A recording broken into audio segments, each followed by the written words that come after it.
Hello again. If you're here, I guess that means that you made it through the first video lesson and you are on to the second video lesson. So I'm super excited to have you back. This lesson is going to focus on the flipped classroom model. But before we go ahead and dive into those notes, I wanted to make a few clarifications. I'm sure you all have heard about of terms being thrown around like flipped learning, blended learning, hybrid learning, part offline, part online. So I kind of just wanted to make some clarifications there. I think that a lot of these terms are just kind of being thrown around because of the situation that we're in.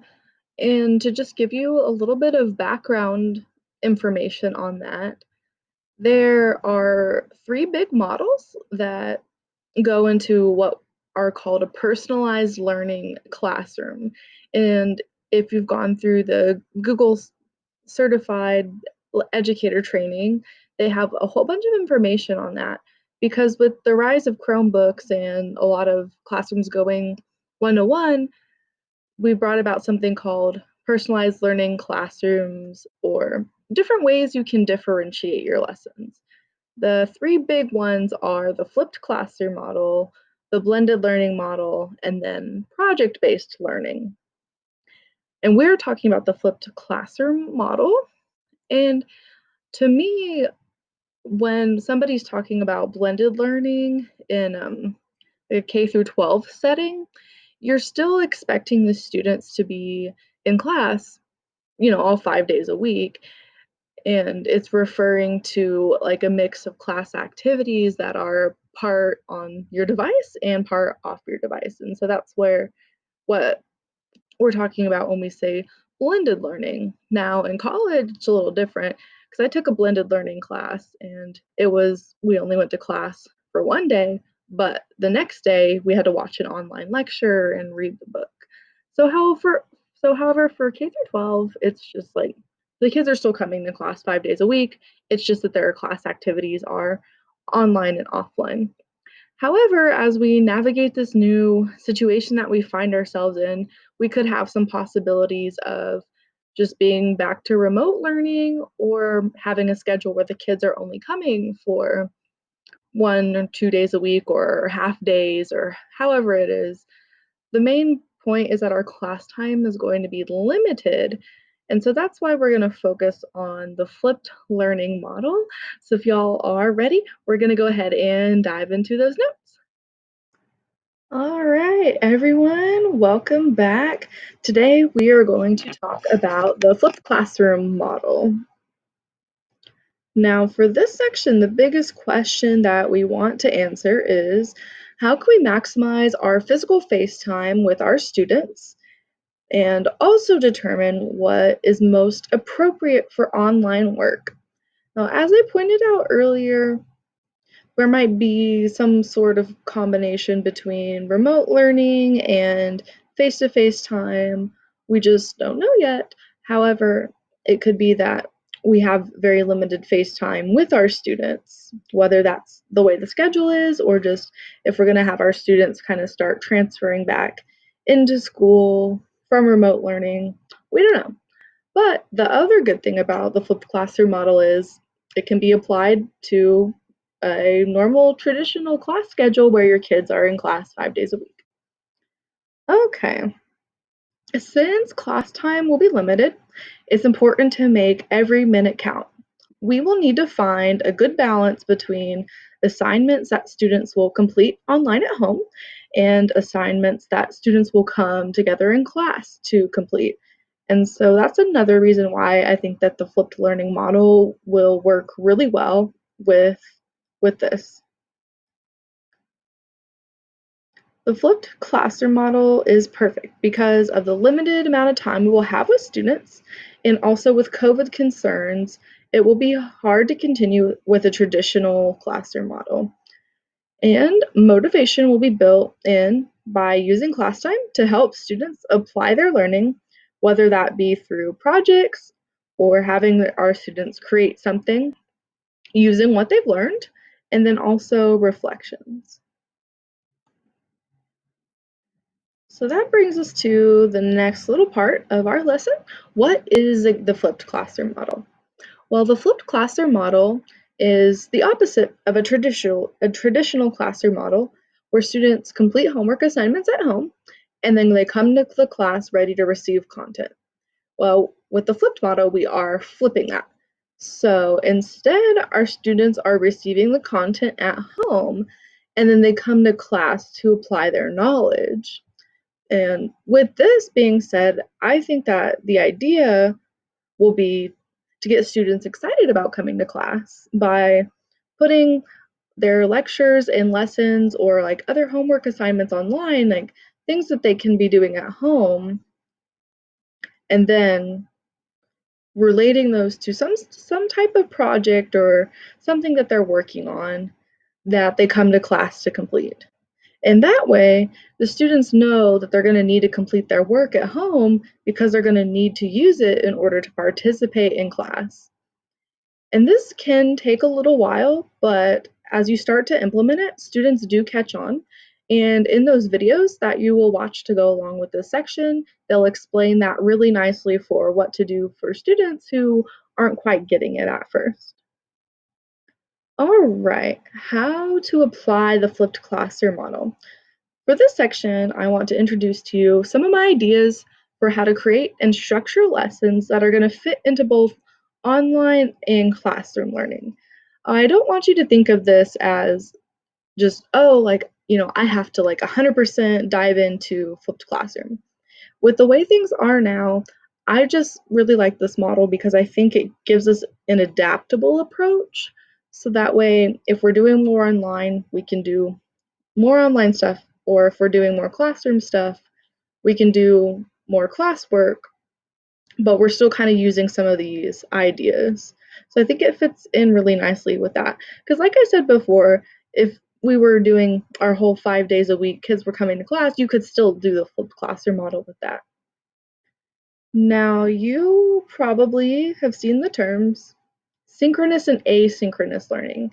And with a lot of the remote learning resources online, I've been seeing these terms thrown out a lot. All these really mean is that the work that students do together, such as if you are holding a live Zoom meeting that they're all in and you're doing your lecture that or your lesson that way, that would be synchronous learning. And then asynchronous is just when they are doing their work or activities by themselves at their own pace.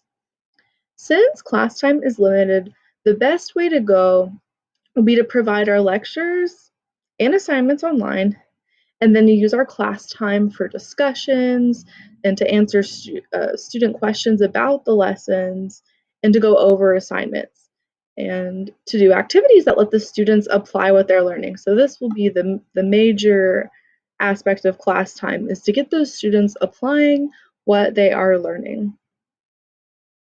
So the first thing to do will be to start with the learning objectives and the goals for the week. With both online and offline learning, students' weekly schedules will not be as long as in a traditional setting, especially if they are not in class every day. However, that does not mean that less work is getting done just because they're not going to school every single day. It just means that we need to get more creative with how we present and interact with the content. With this flipped classroom model, we can reorganize our content into weeks.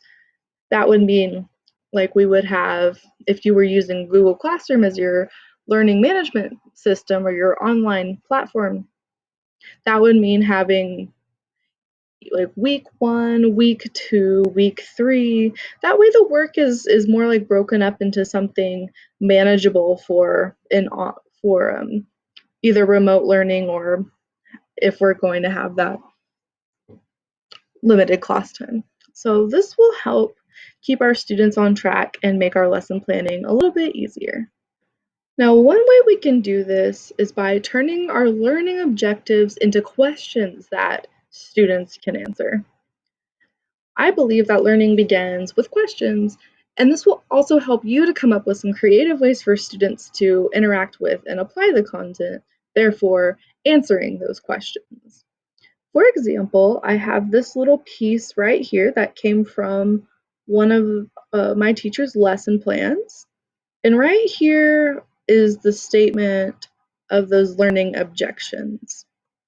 They're wanting the students to be able to distinguish factual claims from commonplace assertions and opinions, and evaluate inferences, synthesize and make logical connections between ideas within a text and across two or three texts. What I did here in this section was turn those into questions. And of course, you can turn them into student-friendly questions in a way that they'll be able to understand them. Now, at first they might not know but how to answer the questions, but as you go throughout the week or the coming weeks, they should be able to interact with the content in the way that they can answer these questions and apply their knowledge. And also this allows for some creativity and real-world application here. Now, how do I distinguish factual claims from commonplace assertions and opinions? And I think these questions can also generate good discussion because you can start asking them like, hey, well, what does this mean? What is a factual claim? And what do we mean by commonplace assertions or opinions? Also, I believe there's a lot of vocabulary that goes with this lesson, so that's also a great way to start introducing those vocabulary words.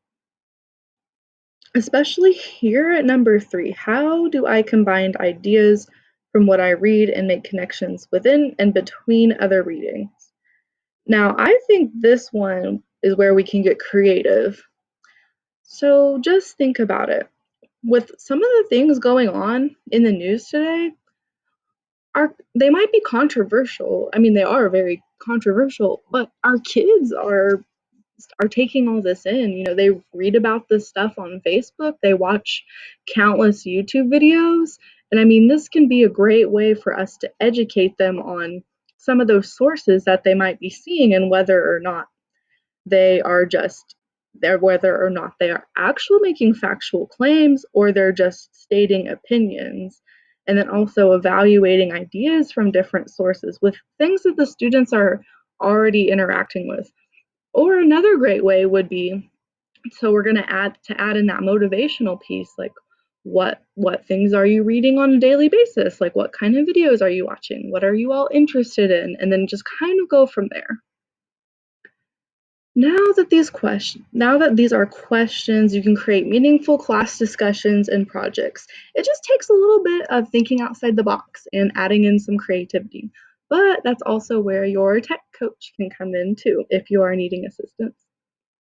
With questions like these, there's even room for real-world application.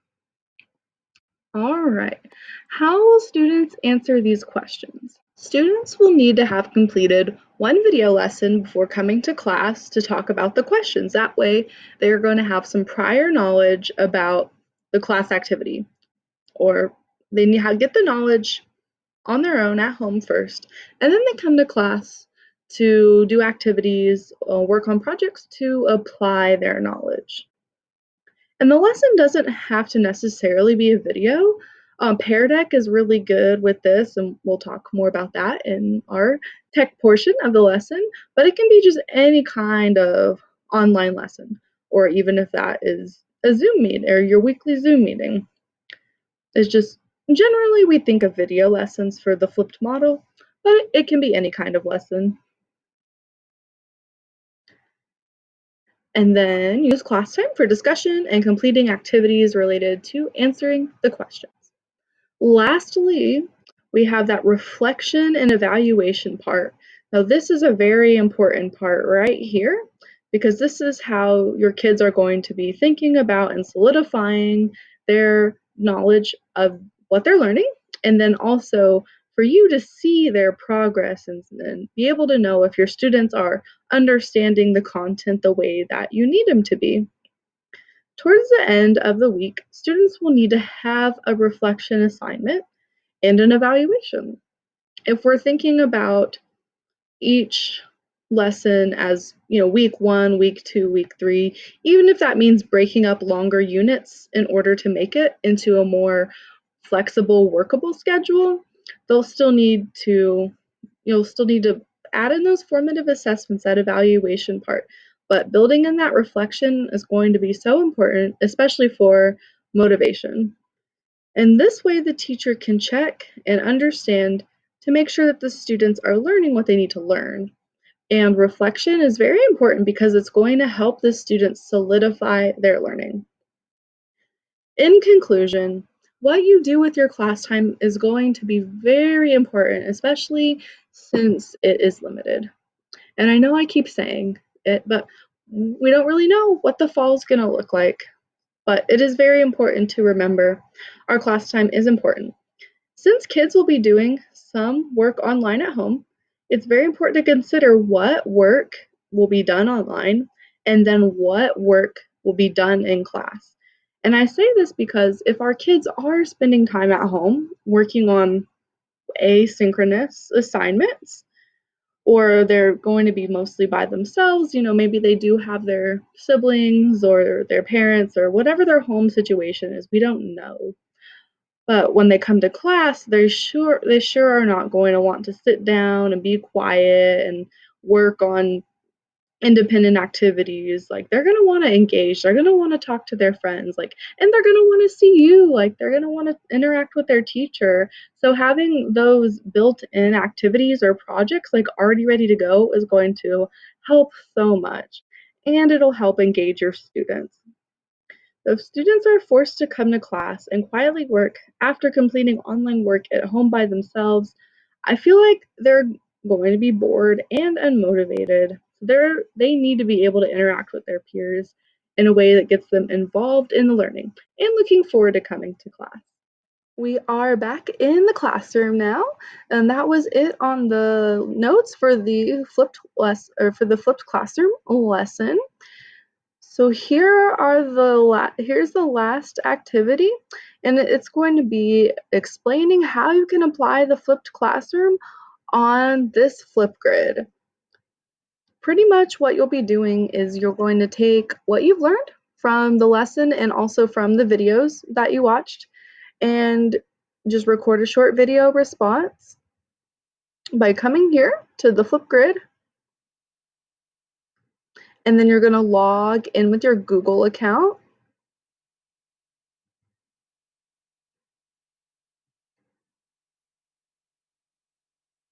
And then that's going to take you to the flip grid. And then to get started, all you got to do is press that green button, record a short video response, and that'll be our discussion and summary portion of the lesson. And I also wanted to show you here under the resources tab, there's a couple more videos for y'all to watch. And then we have the 5E template, which we'll get into that more in the next section, but I want you all to be thinking about it because the 5E instructional model is going to be one way that will help really structure what our lessons are going to look like using what we've learned from the motivation portion and from the flipped classroom portion.